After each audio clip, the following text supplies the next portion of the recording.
Sache is with Nelson Mandela now. Patricia, what's the latest?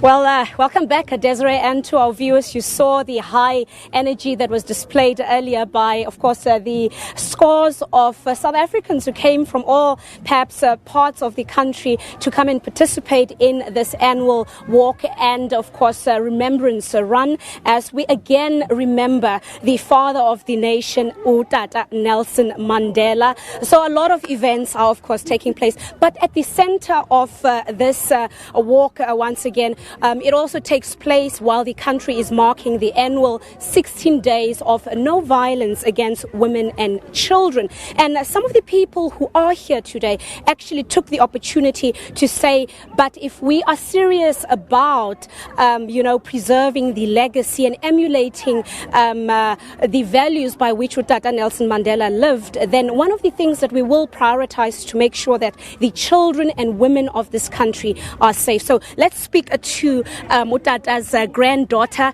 Mama Ndileka Mandela. If you can, again, you gave such a strong message earlier about, the seriousness of fighting gender-based violence in the country. Yes, it's important, and to remember, the theme of the foundation this year is how constitutionalism as a tool for transformation. One of the tools that we can use to fight gender violence is to use that very constitution, because as I said, 2 days before the end of the 16 days against activism against women abuse, we are having this walk. This is quite significant that it is at the time that we are having this walk to remind ourselves that Granddad's legacy, as multi-layered as it is, one of the things he spoke vocally against was how our freedom is not complete until we dismantle all the injustices that are meted against women. So it is important to pick on what the Nelson Mandela Foundation is talking about. How do we use our constitution to address the issues of gender-based violence? Because our constitution, as Chief Justice unpacked it at the annual lecture this year, he unpacked various aspects of it that most people are not aware of, that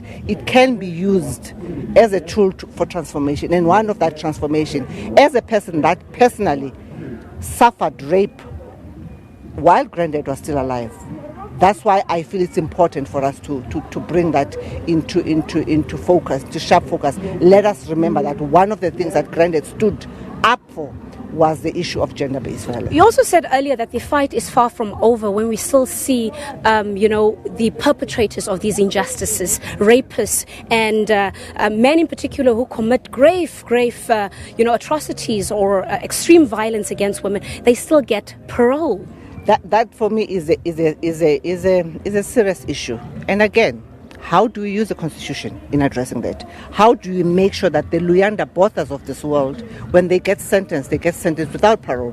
Luyanda Botha got 3 life sentences, but that are running concurrently, not consecutively. A person like that should get a sentence without parole. How do we use our Constitution? Because I'm quite sure it is in our Constitution. How do we deal with such serious crimes of people that kill women with such brutality? But over and above that, how do we deal with the anger that is bubbling beyond the surface? Because this is a symptom of something that has gone wrong with our society, with the values and the moral fiber of our country. We have anger issues. How do we deal with the anger issues?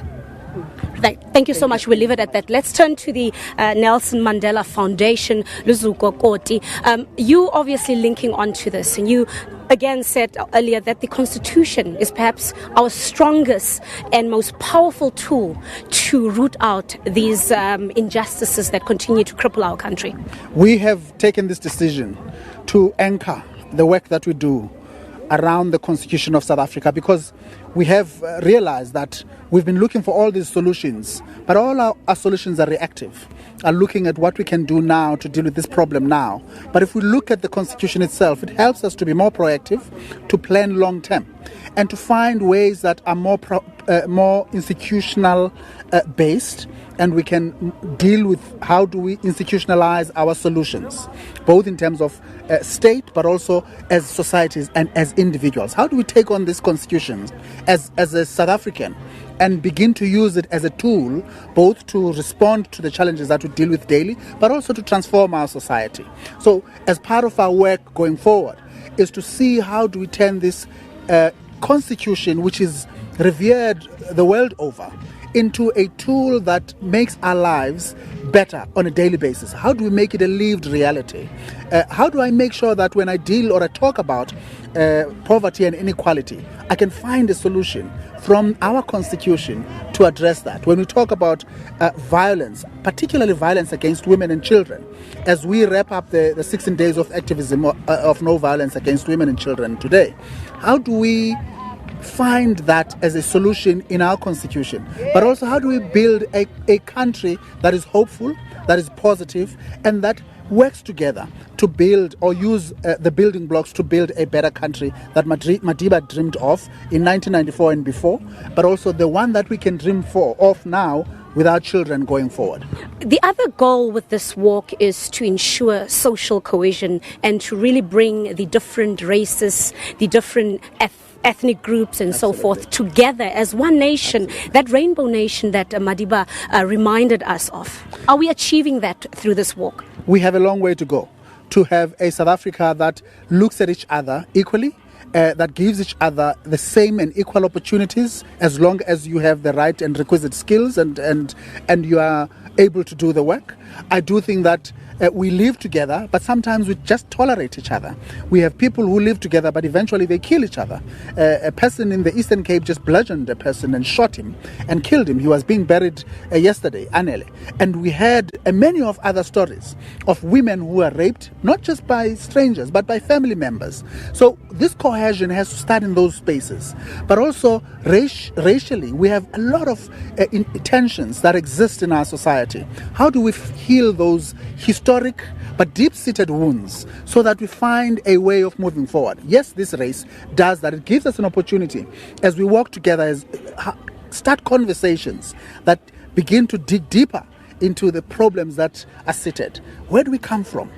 How did we get here? Why are people so angry at each other? So that conversation can happen here while you're walking with your colleague, with your friend, with your neighbor, and with a stranger.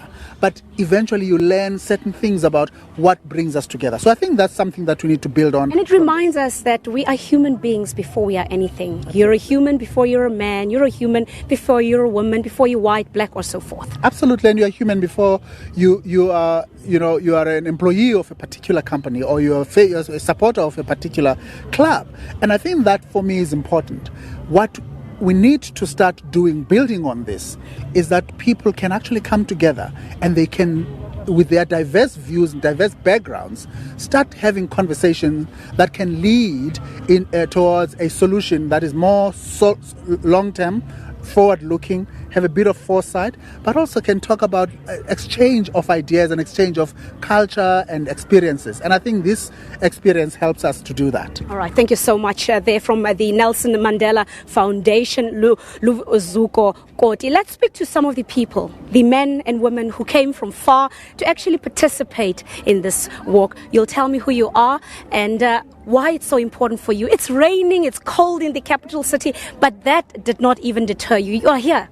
Yes, that's true. I'm Shabarandibo, all the way from Soshanguve in Region 1 here in Tshwane region. So I think it wasn't easy to wake up and come here, but as a patriotic citizens that we have to come and be able to continue where others left, be able to have tolerance towards each other. I think that's what forced me to be here, and I'm enjoying the race, and the weather is just cool for us as the runners, meaning that we as we start to continue and promote healthy living life, at the same time going back and reflect where we come from and how to become a patriotic citizens of this country. All right, thank you so much. Let's speak to you, May. You're even positioning yourself for the camera, or any of you would like to speak to the ladies. We'd like to speak up. We'd like to speak to the women. Come.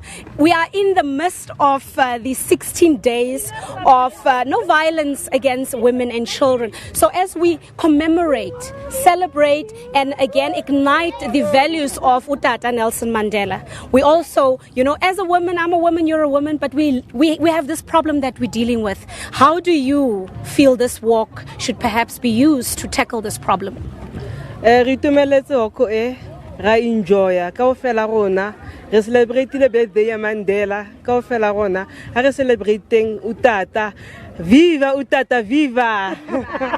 Well, there you have it, viva Utata, viva. And that is the mood that is prevailing here. Of course, the crowd has pushed forward. Most of them have actually really proceeded with the walk. You can see some people are slowly also trickling in from the back there. So a lot of people still coming down here. As you can see, the steep downwards here at the Union buildings. Of course, it is the second race. The 21 kilometers started at 7 o'clock this morning. So that has wrapped up a while ago. And this is actually the 5 kilometers and the actually fun walk that just kicked off just a while ago. You can come to the camera just to come and tell us how you're remembering the legacy of Utata Nelson Mandela. Come. Your English is on leave. Well, that is South Africans for you. They always have something to say. She says her English is officially on leave. But of course, the legacy of Utata Nelson Mandela never goes on leave. We'll bring you a little bit more updates as we catch the walkers on the other side where they will be wrapping up, and we'll tell you more about what's happening, and perhaps we'll get them more in a better spirit where they'll tell us how they feel about this day. For now, let's give it back to you in studio. Thank you so much there to Patricia Fasakhi.